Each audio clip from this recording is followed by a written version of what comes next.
Hey there, Mrs. Horn here. I have made a short video for you that will help to finish up notes from chapter 54 and 55. These are chapters that we did in class, but missed the tail end of them because we ran out of time. Both of my classes may have been at different points, so if there's something that I'm talking about that you've already heard, feel free to pause and move ahead or skip what you need to. I'm going to start in chapter 54. We left off on the section on disturbances. I need you to know the difference between primary and secondary succession. Primary succession is when an area starts with some new land. I drew a picture of this up on the board. There was bare rocks, and then grass, and then shrubs, and then pine trees, and then a big deciduous forest, which we would call the climax community. Primary succession is those changes that take place in an area over time, and each one of those changes is necessary for the next level of plant life to be stable and in that ecosystem.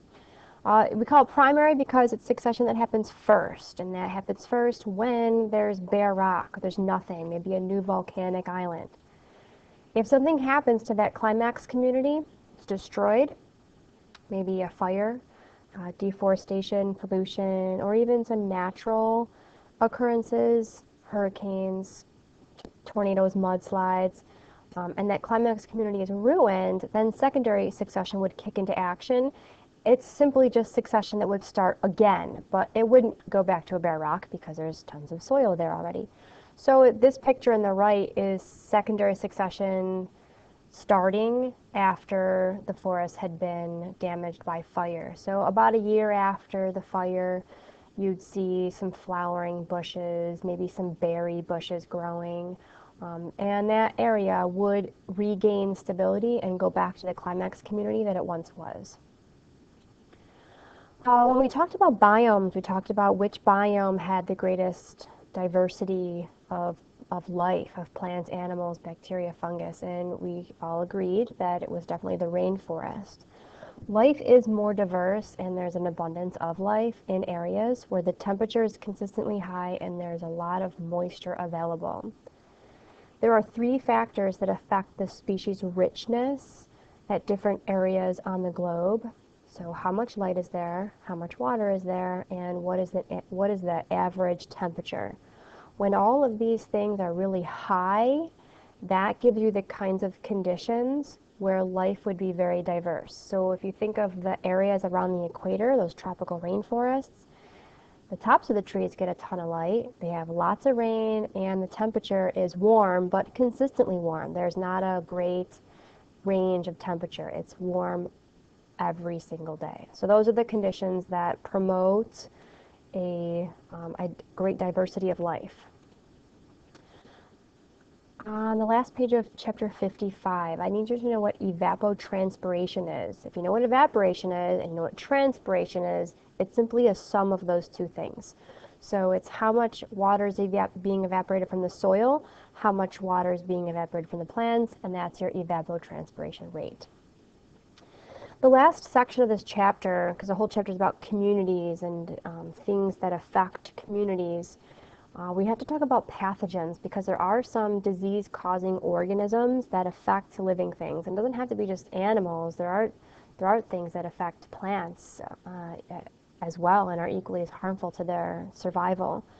An example from the ocean is something called white band disease, and this is a disease that infects coral, which coral is an animal. But it's in the Caribbean, and it kills the coral. And once coral dies, then all the things that depend on the coral, it's a domino effect, and everything is dramatically affected, and the stability of the ecosystem is altered. Something on land, there are oak trees that are taken over by this disease. They call it sudden oak death. It's pretty common in certain areas of California. So oak trees are a food source of many organisms, and when those oak trees die, it has an effect on the herbivores and then eventually carnivores. Before I get into the notes for chapter 55, I want to talk about what's for homework, and the homework deals with all of the chapter 54 notes. On page 34 in your packet, it looks like a blank page. On this page, I want you to make a concept map of all of the community interactions. There's a section of your notes called community interactions, and it goes A through F. The last one talks about symbiosis. I want you to arrange all of that information, so all the terms, the definitions, and examples. Arrange it in a concept map on page 34. On page 36, which is right here, I would like you to draw and label a marine food web, and be sure to include at least 3 organisms. I'm sorry, 3. How about 10? 10 organisms. More than 10 is great, but 10 needs to be the minimum. Be sure to draw those arrows in there that show the transfer of energy. And the last page of this for homework is page 38, and I'd like you to sketch succession. I'd like 1 picture of primary succession and 1 picture of secondary succession. With these pictures, so with page 36 and 38, please refer to the textbook. Look for food web pictures and look for diagrams of succession for a little bit of help.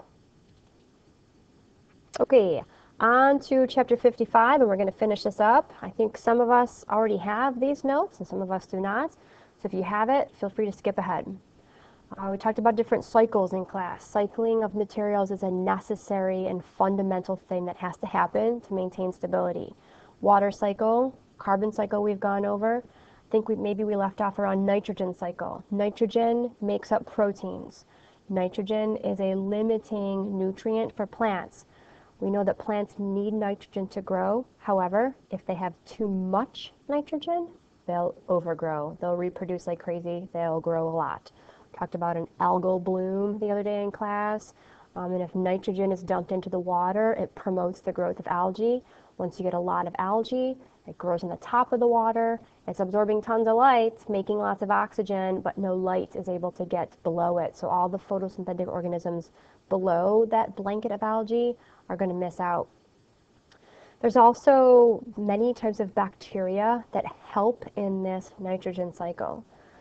Plants can't use nitrogen from the atmosphere. It's not in a usable form to them. So in order for them to get it, it has to go in through their roots, and bacteria help that. Bacteria take nitrogen from the atmosphere, they convert it into a usable form at which the roots can absorb it, and then it does promote growth. The last cycle that I want to talk about is the phosphorus cycle. Now, the element phosphorus makes up your DNA molecules, or ATP molecules, RNA molecules. So every living thing, everything has DNA in it, so everything must have phosphorus in it.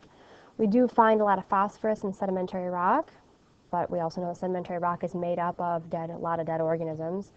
And phosphorus, too, just like nitrogen, is taken in by plants.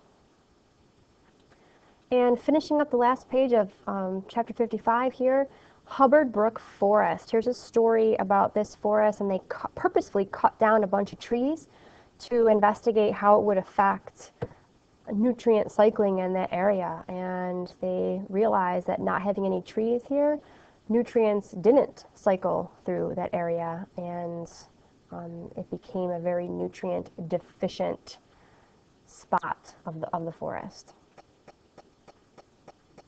And in the last part, bioremediation. Bioremediation is when we try to clean stuff up, try to put things back to their original status. We are currently using bacteria to help detoxify oil spills. So we're using a living organism to help restore the original stability of the ocean. 2 restorative projects that are happening right now. In Costa Rica, they had cut down a bunch of forests to make it grazing land, and now they have removed the cattle, and they are letting that forest go back to its natural state. So they're allowing the process of succession to happen, and they're restoring it back to the rainforest status. Also in Florida, in the Kissimmee River, they had at one point converted that, which was a natural flowing river, they made it into a canal, so they altered its natural flow. They now realized that wasn't a great idea. So they're removing parts of the canal and restoring its original path. Anytime you mess with the original path of water, it's probably not a great idea. So that's it, just about 10 minutes. We finished up notes for chapter 54 and 55, and I hope this helps.